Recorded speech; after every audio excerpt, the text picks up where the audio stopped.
Hi there, I'm here with Australian MP and new member of the Labour government, Matt Thistlethwaite. Matt, you've been appointed by the new Prime Minister, Anthony Albanese, That's right.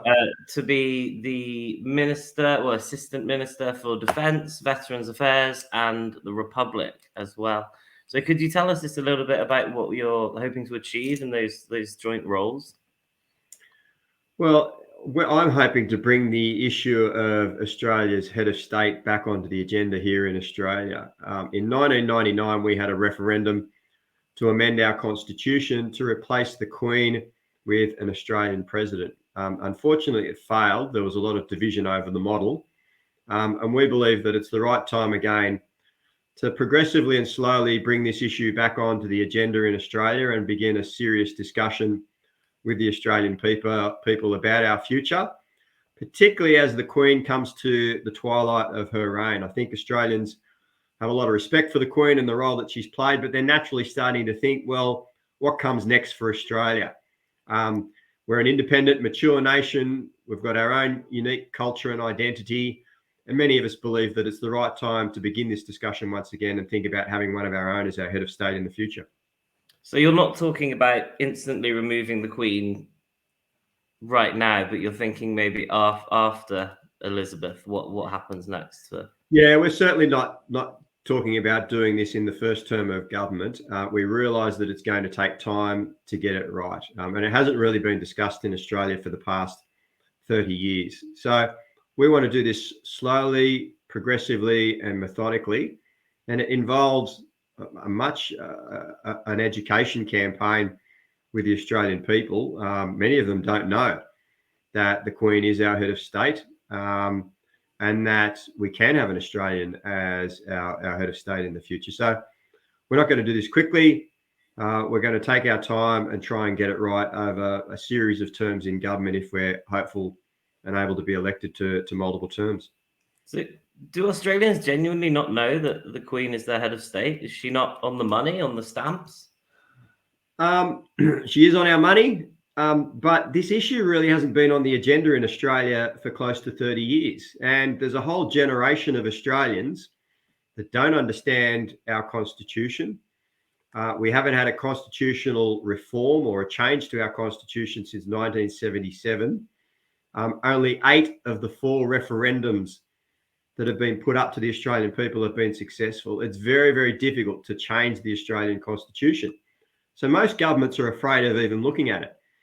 And we want to try and do this properly and bring it back onto the agenda slowly. And that initially involves an education campaign, pointing out to people that it is the Queen of England that is our head of state, that we have a proxy in the Governor General, but that we could have an Australian in the role. And that if you look at the 54 nations in the Commonwealth, 34 of them are now republics, and Australia is very much in the minority. And when you look at Barbados last year becoming a republic, they did that in cooperation with the royal family. Members of the royal family flew to Barbados for the handover ceremony. So I think if we do this slowly and carefully, we can pay due respect to the monarch and the role that they've played in building the Australian nation, but at the same time, recognise our independence and our confidence as a nation in the future. So, I was going to ask about Barbados and the other countries in the Caribbean. They're all pushing away from the monarchy. So, is that something you're keeping an eye on as like a framework within which to? Yeah, I'm definitely keen to learn the lessons of other nations about how you do this. As I said, it's quite difficult to achieve constitutional reform in Australia. For anyone that doesn't know, over there in Scotland, we have to get a majority of votes overall, plus a majority of the states. The 6 states have to vote in favour of it as well. So it's called a double majority, and it's very hard to achieve. So you basically need a broad consensus across Australia. You need both of the leaders of the major political parties on board for it to happen. And that's why it's going to take a bit of time. But in me being appointed to this role, the Prime Minister has asked me to bring it back on the agenda slowly, but also to consult with the Australian people and various groups about how we progress it the models that we can put to the Australian people, and eventually a successful referendum. Do you think that you don't really have a choice apart from to do this? Oh, sorry, Matt's currently at home with COVID-19, so hopefully you're feeling all right.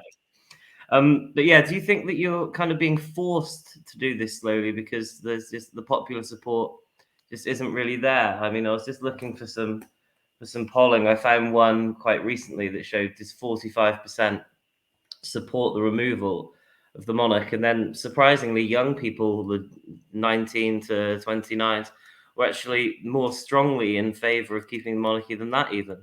So, I mean, is it a bit of an uphill battle you're facing to convince Australian people? Yeah, I'm under no illusion about how difficult this is going to be, and that's why it's going to take time. And that statistic you highlight about young people is not a surprise to me at all, because that's the generation that wasn't around in 1999 and that weren't exposed to the intense political debate and national debate that we had at the time about our constitution, about the head of state, about the various models that we could choose to appoint a new head of state. So my generation and above are well versed in the arguments around this, but younger generations are not. And that's why my initial role will be one of education, explaining to people that the Queen is our head of state, that we do have alternatives, and that we can do it like other nations have. For instance, Barbados and other nations, going all the way back to India and other nations in the Commonwealth as well, that have been successful in doing this, but still being able to maintain those important links with the United Kingdom. We'll still remain members of the Commonwealth. We'll still participate in the Commonwealth Games. Members of the royal family will still visit Australia. There'll be still strong people-to-people links between all of the nations of the United Kingdom and Australia. For us, it's about looking at our future, determining our own destiny, and really recognising our confidence and maturity as a nation by saying, yeah, we're ready to have one of our own as our head of state. I think what you're saying there is going to resonate quite well with a lot of people that, I mean, especially read our paper, because they support like the pro-independence movement in Scotland, and I think the sentiment of wanting to show that we're ready to stand as our own country will resonate really well with those people. So would you expect other nations in the Oceania area to follow suit then? New Zealand, the Solomon Islands? Look, that's an issue for other nations. The New Zealanders had a go at changing their flag a few years ago, and they had a nationwide competition. In the end, it wasn't successful. The New Zealand people voted to stay with their design with the Union Jack in the corner. They don't have any plans, the current government, as far as I'm aware, to change their constitutional arrangements regarding their head of state. The Queen's often said, and I agree with it, that this is a matter for the Australian people, and she's right about that. It's a matter for us to decide. I think that the Queen is a remarkable leader. Her reign is testament to her resilience and her strength. But I think at the same time, we can show that reverence and respect for the Queen, and also think about where we're headed as a nation, and where we want to be in 15, 20 years' time. And a modern, mature nation like Australia, with our own position in the Asia Pacific, our strong ties with many nations in the region, our strong economy, our own identity, it's the right time just to put this back on the agenda and start discussing it again. It's going to take time, but I'm excited by this role and this prospect, and I look forward to working with the Australian people on it. Yeah, so the role that you've been handed is this one of three, as we mentioned earlier. So is the fact that you've been given it kind of like a headline grabber? I mean, it was pretty much on the Queen's Jubilee as well. So, I mean, it's made headlines all over the world, hasn't it, your appointment? So was that kind of the point of it? Look, the timing with the Queen's Jubilee was purely coincidental. We had an election 3 weeks ago here in Australia, and the Prime Minister determined the front bench portfolios for various ministers, and the swearing in just happened to occur last Tuesday. So I was very fortunate that I was given this responsibility. To be honest, I didn't think it would garner this much international attention, but I certainly welcome the opportunity to put the case for an Australian Republic internationally. And I welcome the feedback, not only of Australians, but people that are overseas who particularly have been through these arguments before in their home countries. I think that it's part of the process of Australia growing up. And at some stage in everyone's life, the kids have to leave home. And England and the United Kingdom have certainly been great in providing Australia with a stable system of government, a democratically elected system that's produced a very stable economy, very high living standards. But I don't think Australia should stand still. And I think that we can continue to grow as a democracy and grow as a country by looking to improve our system of government and finally appointing one of our own as our head of state. And I often look to the Irish model, where the Irish government managed to fashion a model where everyone has an input into the election of their president. Their president has a clear delineation of the powers, so they don't step over the mark when it comes to the delineation between the government and the role of the head of state. And their head of state is revered. They're a person that is a revered figurehead and carries a lot of gravitas in the Irish Republican model. And I think that there's so many models throughout the world that Australia can lend from and borrow from to develop our own model that would be a success and could be a demonstration of our confidence as an independent nation. So you mentioned the New Zealand competition to replace their flag a couple of years ago. If Australia does vote to remove the monarchy, does the Union Jack go off the Australia flag with it? Look, this isn't about changing the flag. It's not about changing public holidays or anything like that. It really is simply about recognising our independence and maturity and having one of our own as our head of state. Reforms like that take a long time, and you need to have a leader that's willing to put it on the agenda. You need to have someone like myself that's responsible for the day-to-day operation of the campaign and improving it and moving it along. And I don't want to confuse the issues. You need to try and make this as simple as possible, given how complicated the Australian system of constitutional reform is. So we're purely dealing with the head of state arrangements and changing our constitution. It's not about the flag. It's not about all those other trappings that come with it. It's purely about our head of state. Okay, so that's fantastic. Thanks. So I'm just going to move on. Well, maybe just slightly, but just for curiosity, really. I mean, the Platinum Jubilee. Obviously, you were aware it was happening, but here in the UK, the celebrations it was televised. It was wall-to-wall coverage. There was shows with Rod Stewart outside Buckingham Palace, this, that, and the other. What was it like down in Australia? Were there similar massive events? There were a few events, and the Prime Minister led an event in our nation's capital at Canberra, where there was a light show that began on the Friday evening. On the Saturday, we named an island in the middle of Lake Burley-Griffin, which is right in the centre of the nation's capital. One of the major islands there was named Queen Elizabeth II Island.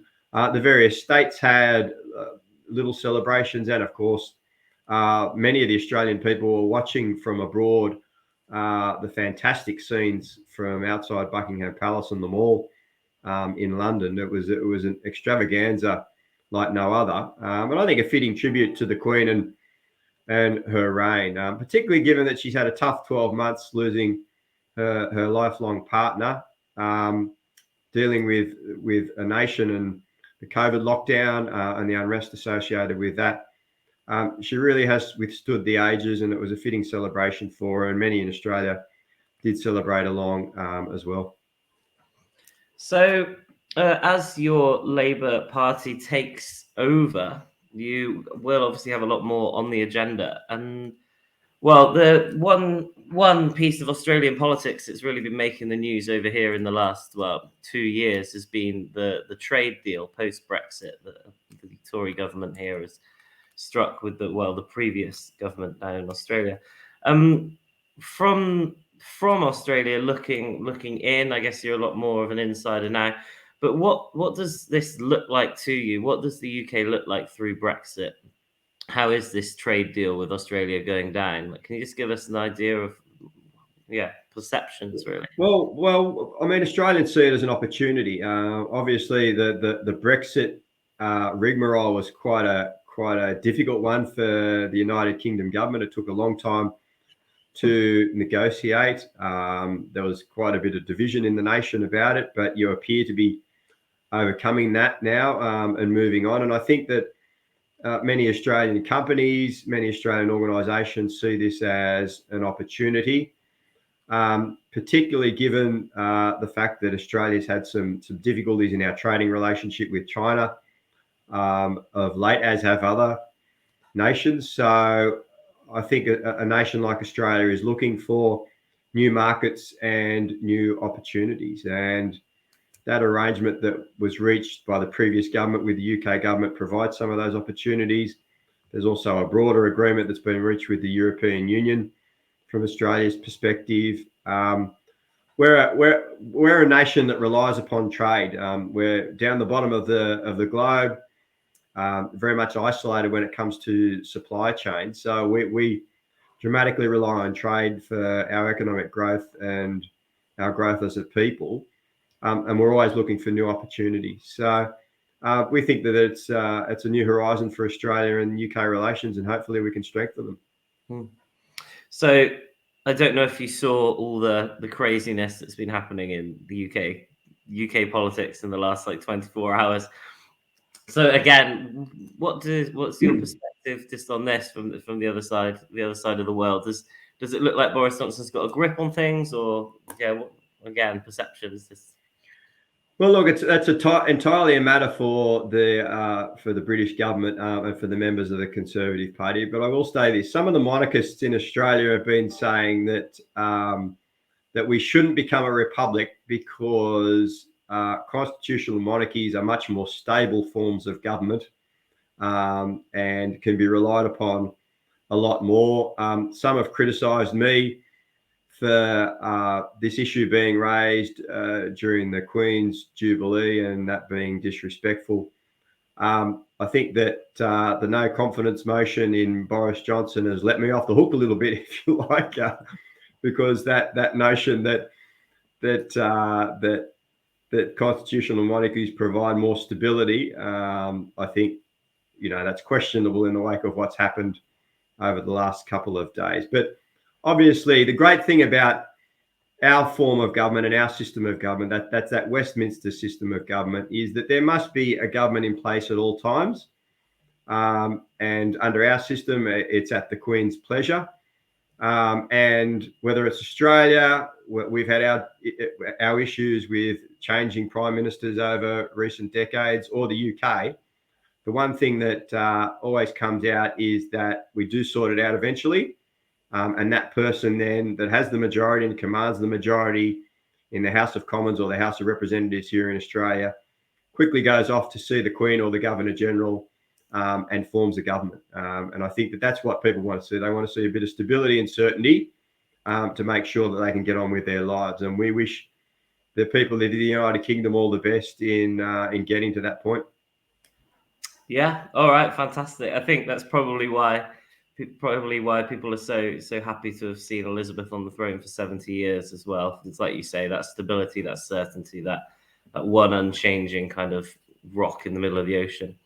But all right, well, Matt, thanks so much for speaking to me. That's been really brilliant. I don't want to take too much of your time, so we'll cut it off there. But before we go, do you have any final things to say? Anything I maybe should have touched on but missed? No, thank you, Xander. I appreciate the time to talk to you, and I hope your readers are intrigued by what's going on over here. And I'd be more than happy to provide you with regular, ongoing updates about our progress.